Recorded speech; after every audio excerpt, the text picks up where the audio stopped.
네, 감사합니다. 온오프라인으로 함께 예배드리는 모든 분들을 진심으로 환영합니다. 코로나19라는 상황이 정말 많은 것을 새롭게 경험하게 하는 것 같습니다. 마스크를 쓰고 계속 생활해야 하고, 사회적 거리두기라는 이름으로 친구들을 많이 못 만나고 있는 상황인 것 같습니다. 설교를 해야 되는 상황에서 혼자 마스크를 벗고 있어서 되게 죄송스럽게 생각을 하고요. 카리스 분들이 마스크를 쓰고 찬양을 해주셔서 너무 감사합니다. 이렇게 설교 연습을 이렇게 시간을 재고 해봤는데 한 10분에서 15분 사이 안에 끝날 것 같으니까 조금만 참아주시면 바로 끝날 것 같습니다. 편집점 잡고요. 오늘 말씀은 그리스도인으로 산다는 것이란 제목으로 질문으로 시작됩니다. 우리는 흔히 예수 그리스도인, 예수를 믿는 사람이라는 말에 붙으면 마치 우리가 예수님을 믿지 않는 사람들보다 뭔가 특별한 다른 삶의 모습을 보여야 한다라고 생각하면서 부담을 갖게 됩니다. 그러면서도 그 행동이 무엇인가라고 질문하면 어렴풋이 알고만 있고 막상 그 삶이 어떠한 삶인지 쉽게 답을 하거나 직접 삶으로 살아내는 경우는 못하는 것 같습니다. 그리스도인으로서 다른 사람과 구별된 삶을 산다는 것은 어떤 의미일까? 우리는 정말로 그렇게 살 수 있을까? 아니면 그렇다면 구체적으로 그 삶은 어떠한 삶인가? 라는 질문을 가지고 오늘 말씀을 함께 나눠보려고 합니다. 다 아시겠지만 오늘 말씀도 역시 나쁜 그리스도인이라는 말씀을 전제로 함께 나누려고 합니다. 4년째 하고 있는 말씀인데요. 한번 찾아보시면 나중에 조회수를 올려주시면 감사하겠습니다. 이야기하지만 나쁜 그리스도인이라는 의미는 우리는 이미 구원받은 존재이고 하지만 여전히 우리는 죄를 지을 수밖에 없는 존재라는 것을 의미합니다. 그리고 이것이 우리의 정체성이 되어야 한다라고 이야기했습니다. 다른 말로 표현하면 많이 들어본 의인인 동시에 죄인이라는 의미입니다. 우리가 실패할 수밖에 없으나 여전히 다시 그리스도인으로 살아갈 수 있는 존재라는 것을 알려주는 단어입니다. 한번 실패했다고 완전히 포기할 필요가 없는 존재라는 의미입니다.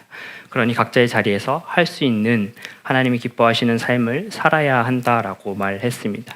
그것에 이어서 우리는 선을 넘어서 남을 용서하고 누군가의 편을 들어주어야 한다라고 이야기했습니다. 그리고 오늘 그 세 번째로 예배에 대해서 함께 나누려고 합니다. 여기서 하나 꼭 짚어두어야 하는 것이 있다면 그것은 각자의 자리에서 할 수 있는 일이라는 이 의미는 어떤 절대적인 기준에 행동 내용이 없다는 것을 의미합니다. 어떤 특정한 행동이 어떤 사람에게는 매우 쉬운 일일 수 있지만 어떤 사람에게는 그 일이 매우 어려운 일일 수도 있다는 것을 우리는 기억해야 합니다. 각각의 사람이 각자의 환경에 따라 달라집니다. 그래서 내가 할 수 있는 일로 다른 사람을 판단해서도 안 되고 내가 할 수 없는 행동으로 나 스스로를 평가해서도 안 됩니다. 한 특정한 행동을 한다고 하여 그것이 구원으로 바로 직결되는 행동도 아니고 믿음의 구원의 결과, 믿음의 열매라고 단정 지을 수도 없습니다. 앞에서 이야기했듯이 이 나쁜 그리스도인이라는 단어는 이미 구원을 받은 우리에게 행동을 요청하는 단어입니다. 오늘 야고보서의 내용 또한 어쩌면 그리스도인들이 되려고 할 때 들어야 할 최초의 말씀은 아닙니다. 야고보서는 처음 구원을 얻게 하려는 이들을 위한 말씀이라기보다는 이미 그리스도인들이 된 이후에 그렇다면 그리스도인의 삶은 어떻게 살아가야 하는가라는 질문이 들 때 그때서야 읽기를 권하는 말씀입니다. 그 이유 중 하나는 바로 야고보서가 쓰인 배경에도 있습니다. 모세를 통해 전달된 율법은 하나님 백성인 이스라엘의 근간이 되었습니다. 그리고 그 율법은 예수님의 시대까지 전해지게 되었습니다. 물론 잘 아시다시피 그 사이에 시간이 지나면서 이 율법의 원래 정신은 사라지고 화석화된 율법주의로 변질된 율법만 전해지게 되었습니다. 이렇게 변한 율법은 사람을 살리는 것이 아니라 오히려 사람을 얽어매기 시작했습니다. 그리고 그런 율법이 퍼져있던 그 시기에 예수님이 이 땅에 성육신하셨습니다. 예수님의 공생애의 사역은 하나님 나라의 전파였습니다. 예수님은 율법을 파괴하러 오지 않으셨다라고 말합니다. 단지 율법을 완성하러 오셨다라고 말씀하셨습니다. 화석화된 율법, 율법주의로 변질된 율법이 아니라 하나님이 이스라엘 백성에게 주시면서 본래 의도하셨던 율법의 정신, 사람을 살리는 율법을 몸소 보여주시기 위해 성육신 하셨습니다. 그렇게 몸소 예수님은 율법을 살아내셨고 이것이 예수님의 삶, 우리가 얘기하는 성육신, 공생애, 십자가와 죽음, 부활의 삶입니다. 예수님의 부활과 승천 이후에 교회의 시대가 도래하게 됩니다. 예수님은 이 땅 가운데 하나님의 나라가 가까이 왔다라는 복음을 전하셨지만 교회의 시대에는 예수 그 자체가 복음이 되었습니다. 그리고 그 복음의 중심에는 바울이 서 있습니다. 유대교인으로 태어나 유대교인으로 죽으신 예수님과의 삶과 다르게 변질된 교회의 복음이 탄생하게 됩니다. 바울이 전한 기독교의 핵심은 우리가 잘 알고 있는 믿음으로 구원을 얻는다입니다. 우리가 많이 들어본 용어로 이신득의입니다. 로마서 1장 17절의 말씀인데요. 이렇게 기록하고 있습니다. 하나님의 의가 복음 속에 나타납니다. 이 일은 오로지 믿음에 근거하여 일어납니다. 이것은 성경에 기록된 바 의인은 믿음으로 살 것이다 한 것과 같습니다. 그러나 바울을 보면서 우리가 놓쳐서는 안 되는 것이 있는데 그것은 바로 예수 그리스도를 믿는 믿음으로 구원을 얻었다라는 이 신앙 고백을 하기 전에 바울의 그의 삶은 철저하게 율법을 지키던 유대교인이었다라는 사실입니다. 빌립보서 3장에 이렇게 기록되고 있습니다. 하기야 나는 육신에도 신뢰를 둘만 합니다. 다른 어떤 사람이 육신에 신뢰를 둘 만한 것이 있다 생각하면 나는 더욱 그러합니다. 나는 난지 8해 만에 할례를 받았고 이스라엘 민족 가운데서도 베냐민 지파요 히브리 사람 가운데서도 히브리 사람이요 율법으로는 바리스파 사람이요 라고 기록하고 있습니다. 이처럼 바울은 율법을 지키는 할례를 받는 것이 구원과는 아무 상관없다고 고백하지만 그렇다고 그 의미가 율법을 지켜서는 안 된다라고 말하는 것은 아닙니다. 다시 말해 바울은 스스로가 율법 조문을 지키고 할례 받는 것으로 자신이 구원받는 것이 아니고 예수 그리스도를 통해 구원받았다라는 것을 인정하지만 그렇다고 그가 율법을 지키는 것을 멈추고 아무렇게나 살아야 된다라는 것을 의미하지는 않습니다. 바울은 갈라디아서에서도 믿음으로 드러나는 행함, 행동에 대해서도 이야기하기도 합니다. 종교개혁하면 떠오르는 인물이 루터인데요. 루터 또한 종교개혁을 시작하며 로마서 1장 17절의 말씀을 인용합니다. 루터 역시 그 당시에 철저하게 행동으로 교회의 규칙과 행위를 따르던 신부였습니다. 이처럼 바울과 루터가 살아갔던 삶과 행동을 보지 않고 그 행동을 뒤로 감추고 단지 믿음으로 구원을 얻었다라는 말만 믿고 아무런 행동을 하지 않는 것은 바울과 루터가 말하는 믿음으로 구원을 얻었다라는 말에 오해한 해석이 됩니다. 다시 바울로 돌아가서 예수라는 이 복음 앞에서 언급한 바울의 삶이 빠진 채 예수라는 이 복음은 급속도로 퍼져나가게 되었습니다.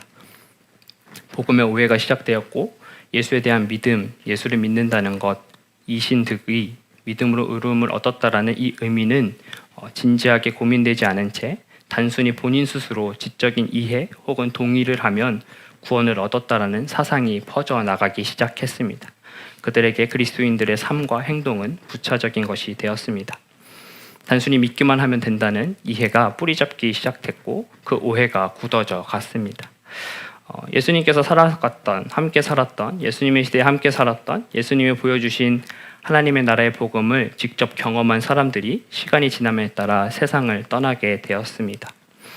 이런 상황 가운데 다시 예수님의 공생애의 삶 가운데 하나님의 나라의 의미가 무엇인지, 예수님이 전파하신 복음이 무엇인지, 복음에 사라진 한 면을 다시 기억해내고 복구해내려는 움직임이 시작됩니다. 그 움직이는 대표적인 결과가 바로 복음서와 오늘 우리가 읽고 있는 야고보서입니다. 복음서는 예수님이 이 땅에서 어떻게 살아가셨는가, 하나님의 나라, 복음을 어떻게 살아내고 어떤 말씀을 하셨는지를 기록하는 책입니다. 야고보서는 행함 없는 나는 믿음을 얻었다, 행함 없이 나는 믿음을 얻었다라고 말하는 단지 말로만 신앙하고 있는 이들에 대한 경고를 담고 있는 책입니다. 여기서도 앞에서 말한 것 같이 중요한 한 가지 사실이 있는데 그것은 야고보서에서 언급하는 이 행함도 구원을 얻기 위한 전제 조건으로 언급되고 있지 않다라는 것입니다. 야고보서에서 강조하는 이 행함도 결국 믿음의 결과, 열매로 등장합니다. 믿는다면, 믿음을 얻었다면 그 결과로 자연스럽게 행동으로 드러나야 한다라는 것을 말합니다. 다시 말해 정말 이신득의 믿음으로 구원을 얻은 사람의 행동은 자연스러운 결과이니 믿음을 얻었다는 이들에게 행함으로 당신의 믿음 얻음을 증명해 보이라고 야고보서는 이야기하고 있습니다. 이 행함은 알면서 시작됩니다.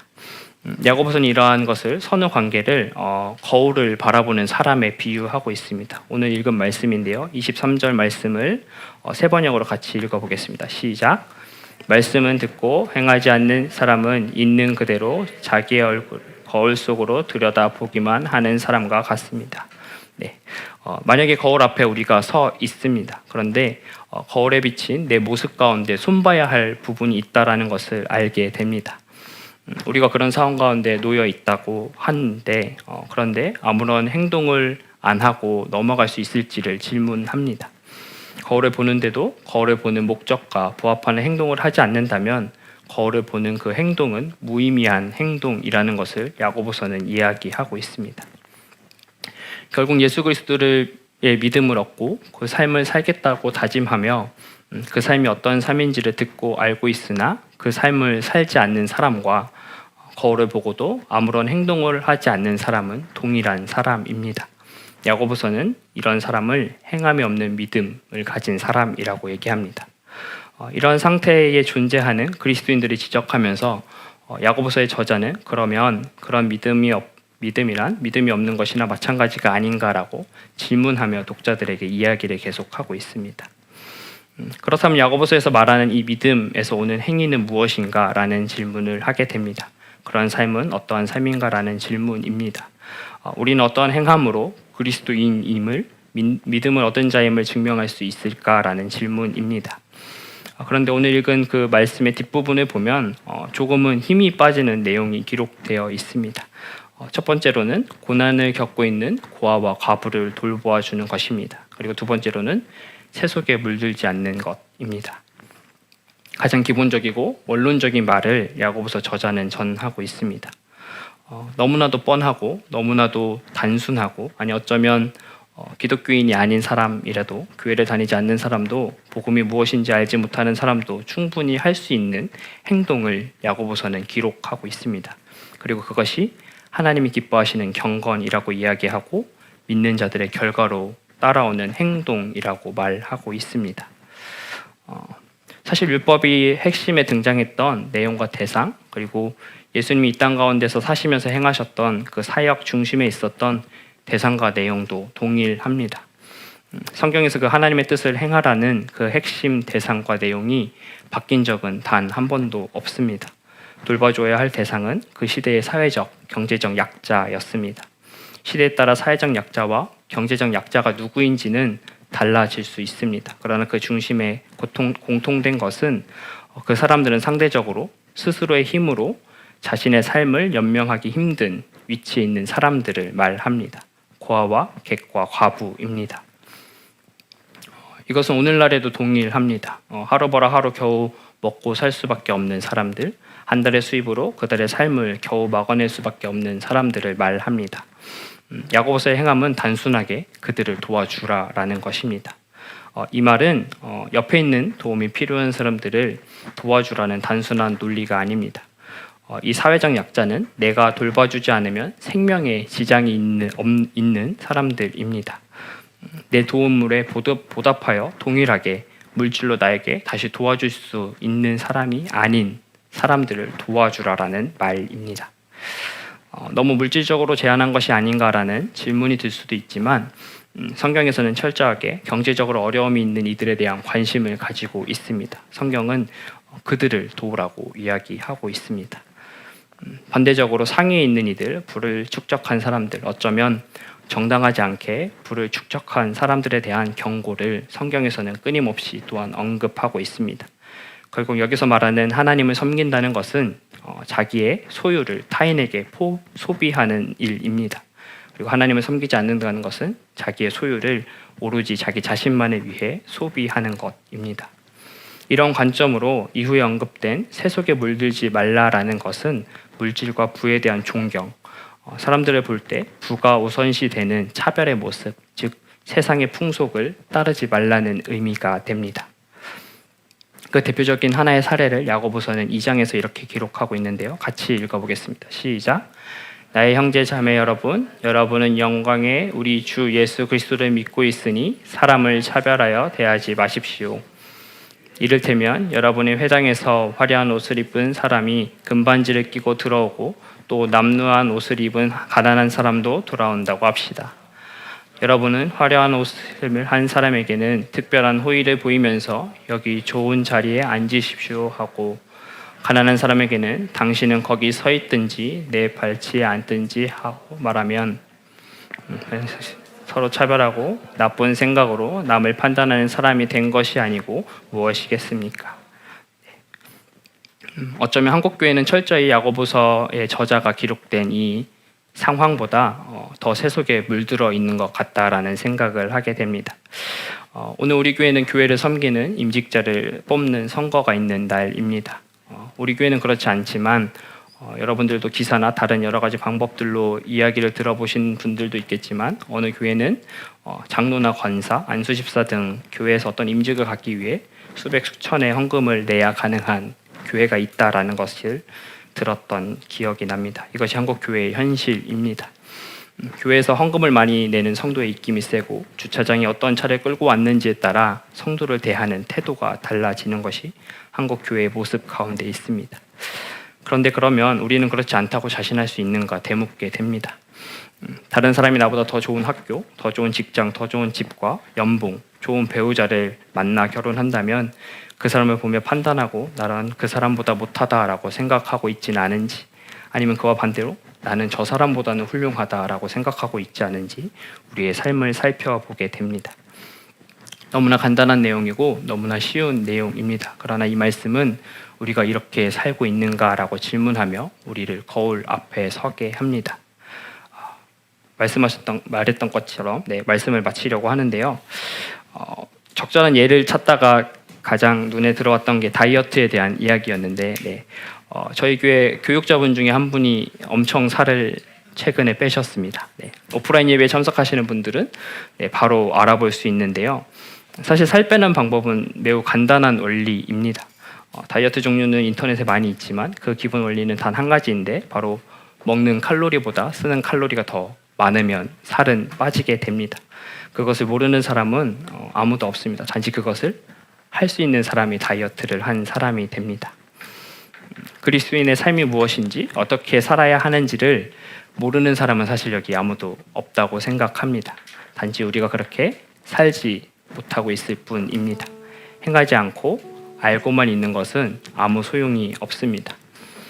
야고보서에서는 이미 예수 그리스도를 주로 고백하는 우리에게 다음과 같이 권면해주고 있는데요. 2장 14절에서 17절 말씀입니다.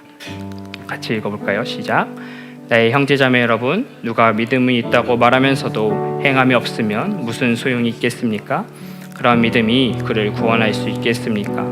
어떤 형제나 자매가 헐벗고 그날 먹을 것조차 없는데 여러분 가운데 누가 그들에게 말하기를 평안히 가서 몸을 따뜻하게 하고 배부르게 먹으십시오 하면서 말만 하고 몸에 필요한 것들을 주지 않는다고 하면 무슨 소용이 있겠습니까? 이와 같이 믿음에 행함이 따르지 않으면 그 자체만으로 죽은 것입니다. 이 시간 다 같이 결단의 찬양 드리겠습니다.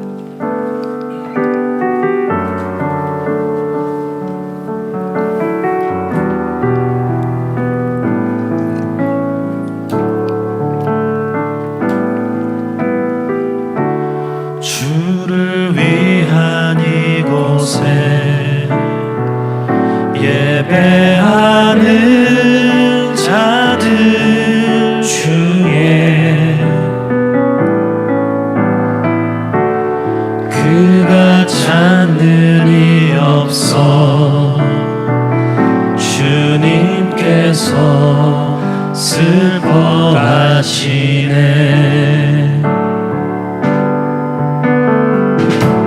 주님이 찾으시네.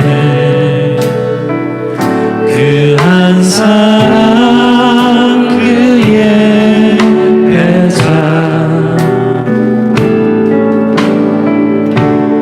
내가 그 사람 되기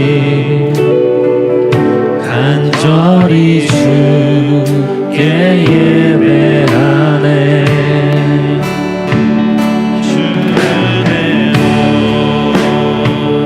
이곳에 서 있는 주님제에 엎드려 절하세. 그 어느 것도 난 필요 없네. 주님만 경배해. 주대로 이곳에 서 있는 주님제에 엎드려 절하세. 그 어느 것도 난 필요 없네. 주님만 경배해.